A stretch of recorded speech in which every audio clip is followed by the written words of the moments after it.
Всем привет, друзья! Я стал обладателем вот этой чудо-машины, и в сегодняшнем выпуске я вам расскажу про свой личный опыт ее использования. О покупке снегоуборочной машины я на самом деле думаю уже очень давно, но приобрести ее решился только сейчас. Совсем недавно он нашел двухдневный снегопад, и дело в том, что на уборку снега при моей территории тратится очень много сил и времени. И именно по этой причине я решил посмотреть, какие сейчас на рынке есть снегоуборочные машины, их отличия и, соответственно, сколько они сейчас стоят. Проанализировав несколько магазинов, я понял, что цены на снегоуборочные машины начинаются от 20 тысяч и заканчиваются 100 тысячами и более.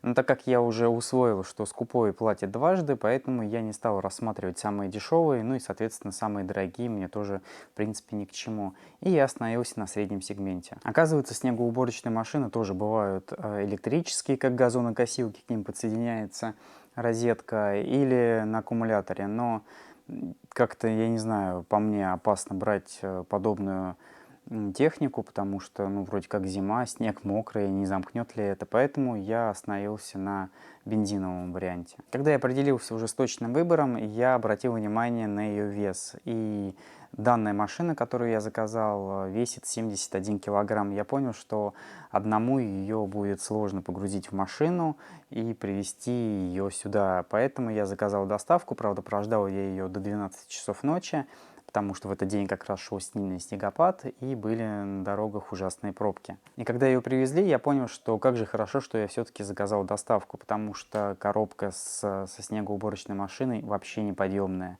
Я хотел ее занести в дом полностью в коробке и уже начать ее там собирать, потому что на улице стоял мороз в минус 15 градусов. Но коробку я не смог поднять, даже просто передвинуть, поэтому мне пришлось ее вскрывать и заносить снегоуборочную машину уже в дом частями, вот как она разобрана. В сборке снегоуборочной машины ничего сложного нет, собирается она строго по инструкции, но на самом деле там особо собирать-то и нечего. Только установить колеса, подсоединить тросики, установить ручку и поставить ковш, по которому у нас как раз и идет выброс снега. Почему я остановился на снегоуборочной машине именно этой фирмы?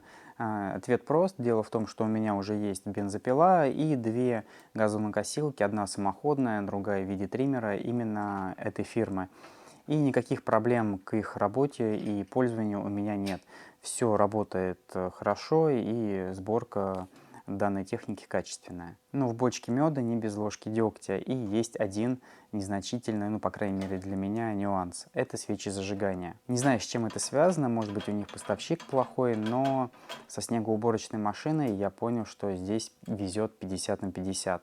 Дело в том, что когда я покупал самоходную газонокосилку, проблем никаких не было. Она после сборки запустилась с первого раза и потом запускалась вообще без каких-либо проблем. Потом я купил бензопилу, и когда я ее запустил, она завелась, но сразу заглохла, и после этого я ее пытался завести около часа. Никакие манипуляции не помогали. После того, как я заменил свечку, она сразу завелась. А потом я купил уже триммер бензиновый, тоже для газона. Он тоже завелся без каких-либо проблем, и потом тоже все было хорошо. А снегоуборочная машина после сборки сразу завелась с первого раза, но через какое-то время она заглохла и больше не хотела заводиться до тех пор, пока я не поменял свечу зажигания. В принципе, данный нюанс незначительный, так как свечи зажигания это все-таки расходный материал, но странно, что именно вот прям новая свечка в комплекте вот так вот себя ведет, и действительно, ну, по крайней мере, у меня этот шанс 50 на 50 именно с техникой от этой фирмы.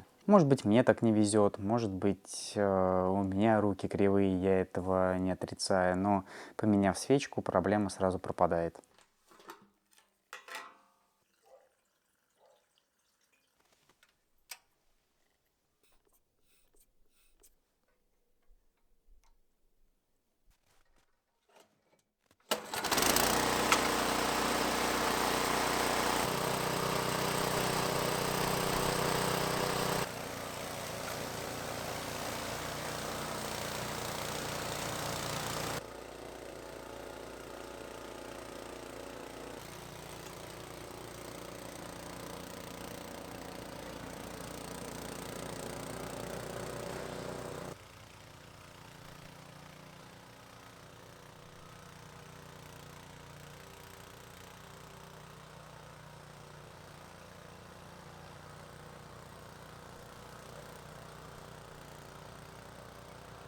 В общем, друзья, снегоуборочная машина просто огонь.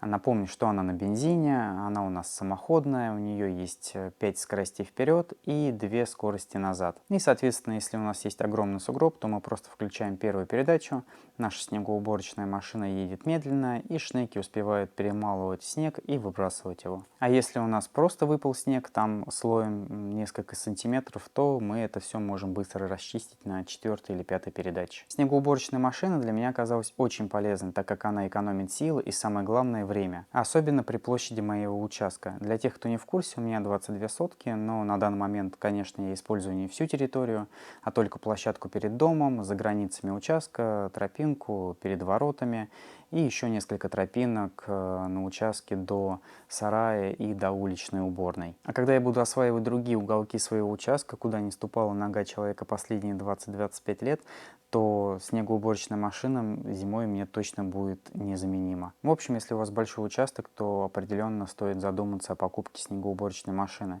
Вы просто подумайте, сколько времени и силы вы тратите зимой на уборку снега.